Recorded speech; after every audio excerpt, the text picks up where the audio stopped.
because it's not like everyone knows what AI is. People just know ChatGPT and maybe Claude.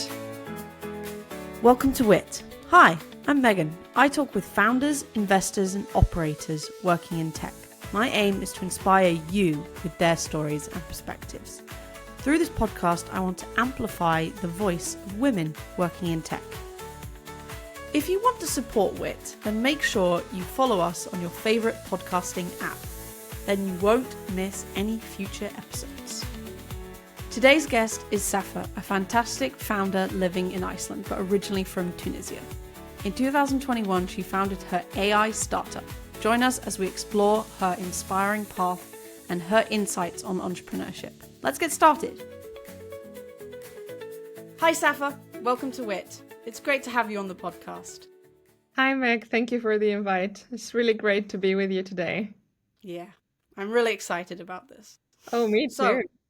I would love to kick off the conversation with a lightning round. I will ask you a question and then you will limit yourself to a short answer. Is that okay? Yeah. Great. Question 1. Can you give me one word to describe the tech scene in Iceland? Diverse. Diverse. Good one. What do you believe is the most critical skill for a successful founder? Being okay with risk-taking. Absolutely that. Definitely. What's the most valuable lesson you've learned from failure? Sometimes a failure comes to you to open other doors. You just have to be open to see those doors. Open-minded. It's a good idea. Open-minded, yeah. Question 4. What is your go-to strategy for staying productive and focused? Oh, that's a hard one. I'm like naturally a positive person. And I think my positivity helps me to be more productive and just seeing always the good stuff in every situation. Yeah, Yeah. definitely. Question 5. How do you approach decision-making under pressure? There are two types of decision making. Sometimes when a decision that you could take decision making where in a situation where you can decide fast and then change it later, or sometimes when you really have to think it through. So I would say examine it with a team if you have time, otherwise just decide and later you can change. Sometimes time doesn't allow you to take your time to decide. So you just have to trust your gut, do it, and then see if it works. Definitely, but trusting yourself is important. Exactly. Question 6. If you could wave a magic wand and change one thing about tech, what would it be? Make it more sustainable. I'm so much into sustainability these days. Definitely. Okay. If you could be CEO of any company for a day, which company would you choose and why? Oh, I just got the idea of JP Morgan because I'm a fan of. Fair enough, I mean. I'm so much fan of their CEO. Or That's another great. one, Bridgewater, because I'm also a fan of Ray Dalio. So pick one. Good options. Good options. What question are you never asked? How do you feel at work with doing stuff? I think I always ask my team mates, but I never ask me back. I always ask them to ask me that question. So maybe because I just say it, I don't wait for them to ask. So yeah. Do you want to answer the question? I feel great. You feel great. Yeah. That's good. Now a fun one. Yeah. Icelandic winter or Tunisian summer? Oh my God, that's a very hard one. Oh my God, I'm so much fan of both, but I will pick Icelandic winter instead. I know that's crazy, but yeah, absolutely. To me, it's not. I love the winter. Yeah, exactly. Me too. Okay, question 10. If you weren't in tech, what would you be doing? Sports. Sports. Yeah, I would be an Interesting. athlete. Yeah. What is your favorite Icelandic word or phrase? Oh my God. Well, I have a lot of favorites. Okay, I'm just gonna go with jæja, which And what means does that mean? very short word. It means a lot of things. You could be like talking to someone and they're talking a lot, and then you're like, okay, jæja, which means come on. Or, okay, Okay. let's move to the next. Hurry the conversation on. I get it. Exactly. Or That's just, okay, we've got enough. very nice. Or it's, Okay, and the last question of the lightning round, Mhm. which is if you had to describe your entrepreneurial journey in 3 emojis, what would they be? Wow. You know the emoji that it has like a blue face and is like, Mm-hmm. would be that. Yeah. And then it would be the celebration emoji, just Yeah. like Party. party. Yeah. And then it would be the one with like kind of surprise and has like not laughing, but it's like, yeah. You know Those that? are some good emojis. Yeah. Wow, thanks, Safa. That was awesome. Now, I want to take us back to the beginning, right? Yeah. You grew up in Tunisia and then Mhm. you moved to Iceland in 2018. How did that happen? Yeah. So I grew up in Tunisia in North, in Bizerte, in a small town north, and I studied software development in university. And I remember the third year I got really bored of what I'm doing and of the people around me, and I wanted something new. So, and I was a member in an organization called ISEC. You probably know it. Yeah. And there you could see a lot of internships that you can take, either volunteering or professional. So I was like applying for a bunch of them, and one of them that I found was volunteering internship in Iceland, in a small town close to Reykjavik. So it was about, they were looking for camp leaders to come to this town and work in a greenhouse with a lot of volunteers all over the world. And I was like, wow, that's so exciting. I've never done that before, but I really wanted to come to Iceland and see the culture and visit it. So I applied for that. And funny enough, I got accepted. So I came to Iceland the first time, 2017, for 3 months to work as a camp leader. And like every 2 weeks, I would get 18 volunteers. And so I did that. And it was one of the best experiences I did and I've experienced. So I stayed for 3 months. And then I left back to Tunisia and I was kind of sad because I started making friends. I had a lot of experiences. It was so much fun. So I spoke with my Icelandic friends here while I was back in Tunis. And I was like, I really want to come back. And I felt like there was something that I had to discover. I felt like I left something. It's like I did not continue the journey. So I spoke with the University of Iceland and about one of their programs in software and whether I could apply for it. And they said, yes, you could do. But first you have to apply to learn the Icelandic one. So I did that. I applied for Icelandic and I got yes. And I moved to Iceland in August 2018. So that's how the journey started, I would say. Wow. Yeah.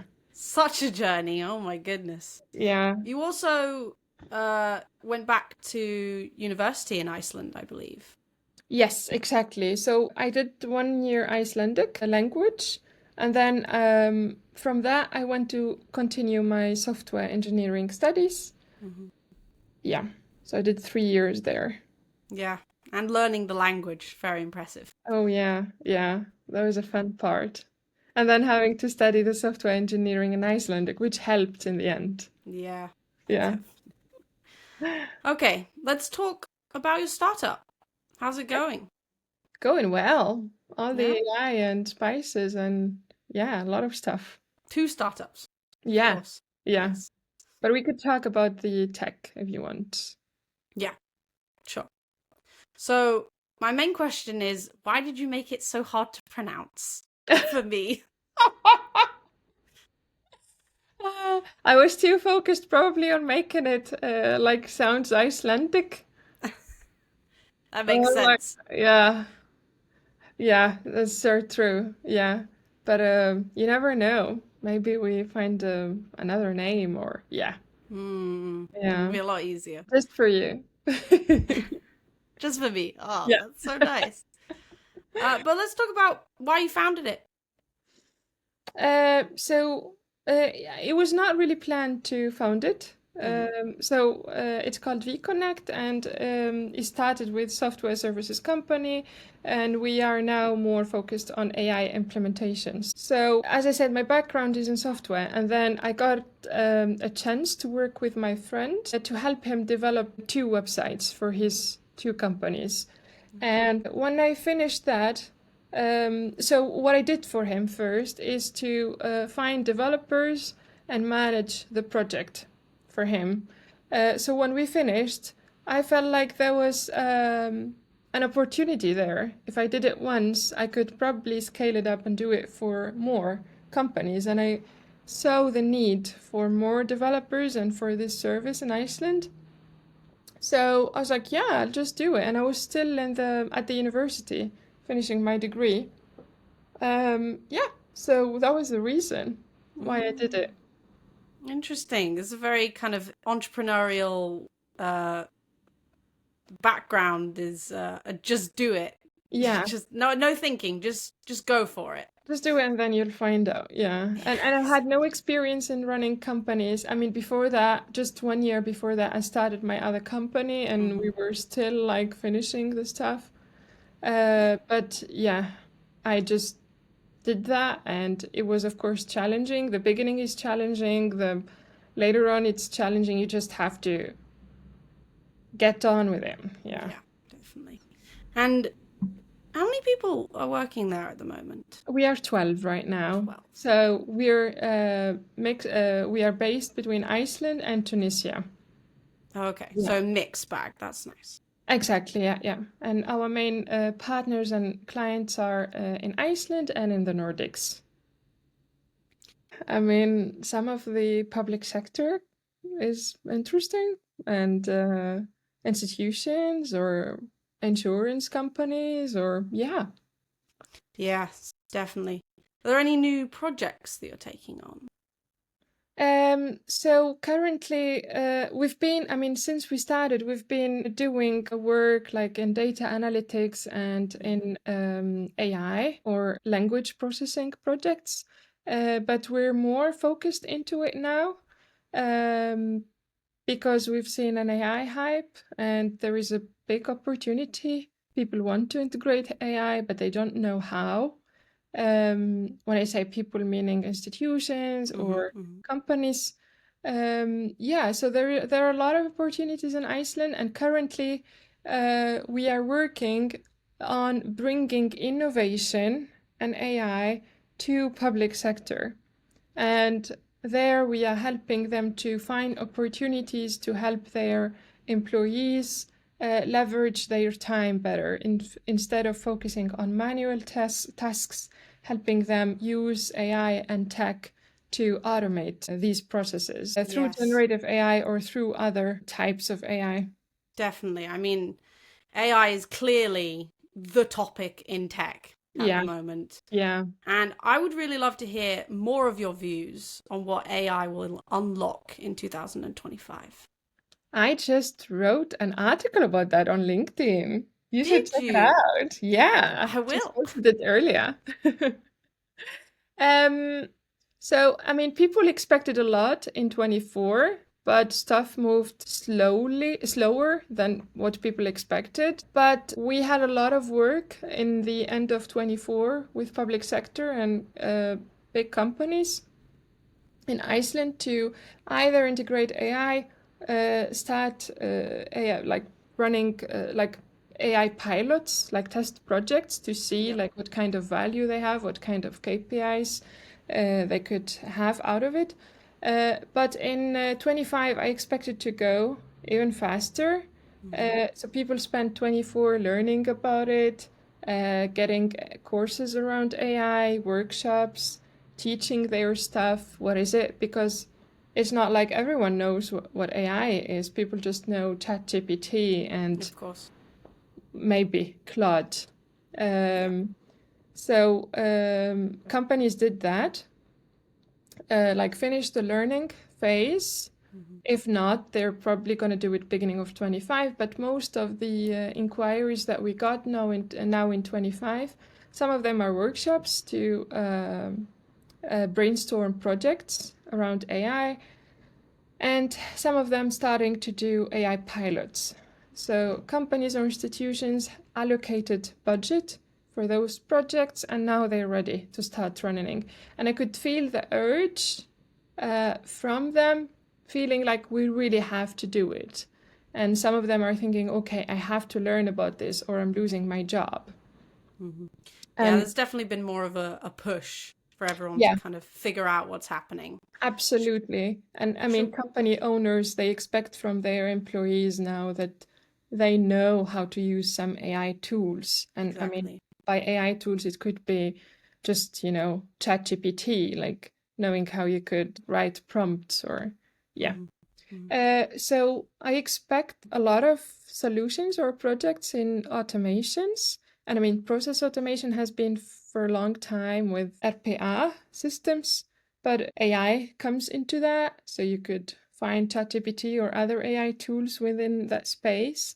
And of course, the buzzword that we will hear so much of, I've been hearing it everywhere. I see it now in all the newsletters that I get, which is AI agents. Of course. So I expect many companies to release products like AI agents only in customer service, but also health tech or healthcare, maybe helping people through their daily tasks and so on. What else? So yeah, I think AI agents will be the big buzzword or number one for 25. Definitely, yeah.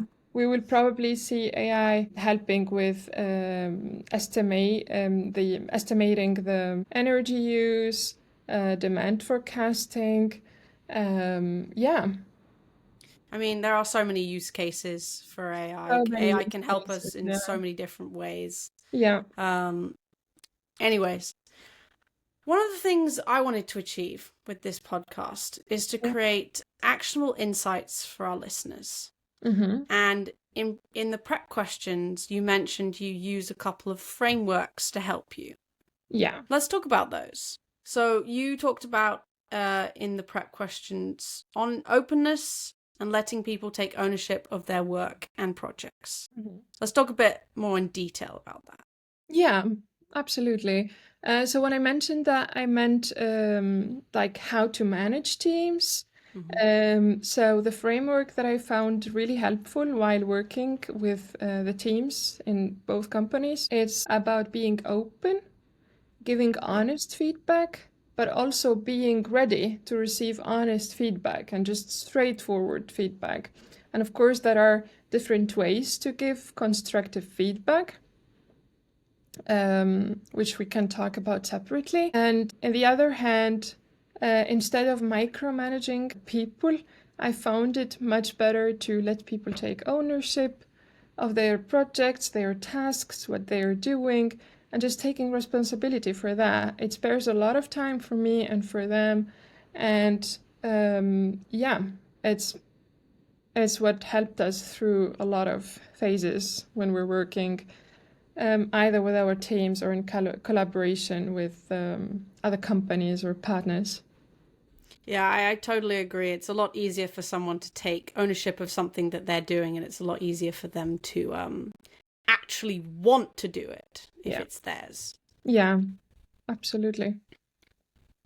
Okay, now we've entered the part of the podcast which I like to call the zigzag zone. Oh, I like that.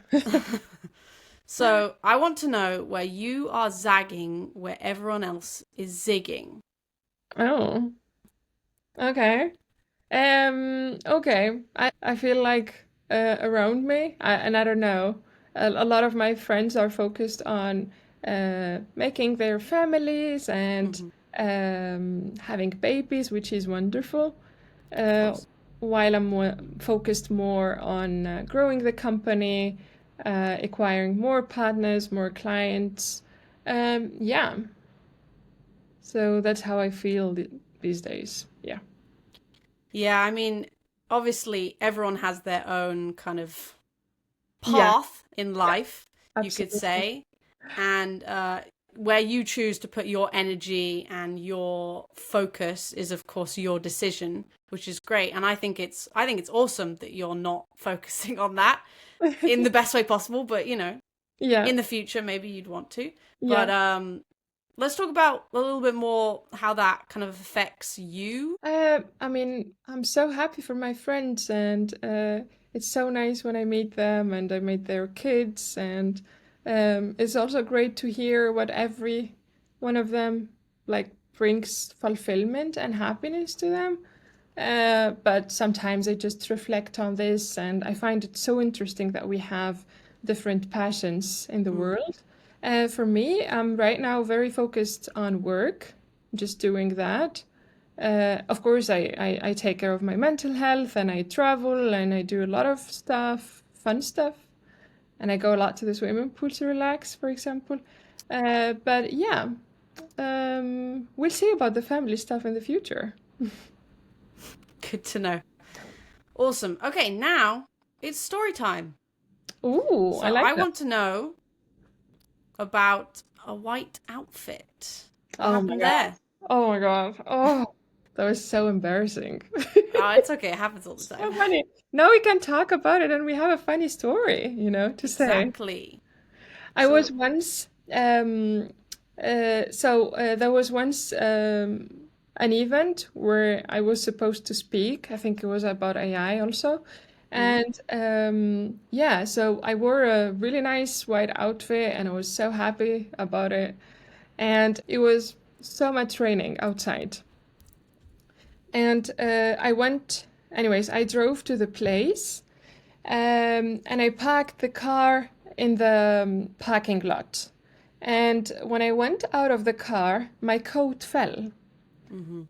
And I did not notice, like part of it fell. I did not notice that it got dirty, Right. with the mud or whatever that was. Mhm. So I Mhm. took the coat and I was rushing to the event. And I went to the lift and I had the coat close to me, like kind of. The event was like eighth floor. So when we arrived, I was with my girlfriends. When I arrived, the white outfit turned to be black. No. Yeah. Oh no. And I was already like 3 minutes late or something Yeah. like that. And I looked and I was like, oh my God, what am I gonna do? Like the whole outfit or Yeah, like most of it. oh, okay. Yeah, it was like a suit. And I was like, wait a second. I went to the gym today and I have Mhm. another outfit. Just like A gym jeans. outfit. Yeah, no. Thank God it's not a gym. Like apart from the gym outfit, I Yeah. had like jeans and yeah, a sweater. Mhm. I was like, okay. I was so lucky. So I went back Mhm. to the car and I changed and yeah. And that was rescued. Rescued by the gym. Yeah. I mean, Gotta otherwise I would just do it. I'd be like, sorry for the outfit. Please don't look. Just listen. Was this in Iceland? Yeah. Okay, yeah, that makes sense. People would understand. Yeah, people would understand. It's Yeah. not. It's fine. They would never forget that. We're like, wow, girl with the Yeah. muddy Well, that clothes. was a great story, Safa. But Yeah. sadly, we're coming to the end of our podcast, and I have three final questions for you, Yeah. which are: where are you in your hero's journey? Mm. What do you mean by heroes? So, hero's journey is kind of the progression between kind of a person the main character who doesn't really know what they're doing, and it's like Star Trek, if you've seen Star Trek or Star Wars, where you've got the main character and they're in this environment and they have to overcome obstacles, and they have to find their kind of mentor, and then their mentor teaches them about this great power, and they have to conquer that power, and then they have to overcome a bunch of challenges, and then they live happily ever after. Okay, I get it. I would say we're done with the first stage, and we're done with the second. We're like climbing the third mountain right now. Climbing the third mountain. We're like midway. Okay. That's good. Okay, and second question. How can listeners follow along with your journey? Okay. I mean, I'm very active on LinkedIn. I always post a lot of insights and opinions about what I work with and what I experience. And then I'm also active on Instagram. I post a lot like about work too, but also just personal life. Yeah. Okay, great. And finally, how can listeners be useful to you? How can listeners be useful to me? Just by, I hope, maybe the opposite. Maybe I hope that some of what I said could be inspiring if someone is starting their own company or struggling with something. I hope that this would inspire them. That's great. And sadly, we're going to end the podcast now. Thanks for listening. Hope you enjoyed this week's show. To make sure you don't miss next week's episode, follow us on your favourite podcasting app. Do consider leaving a review as it helps the podcast tremendously.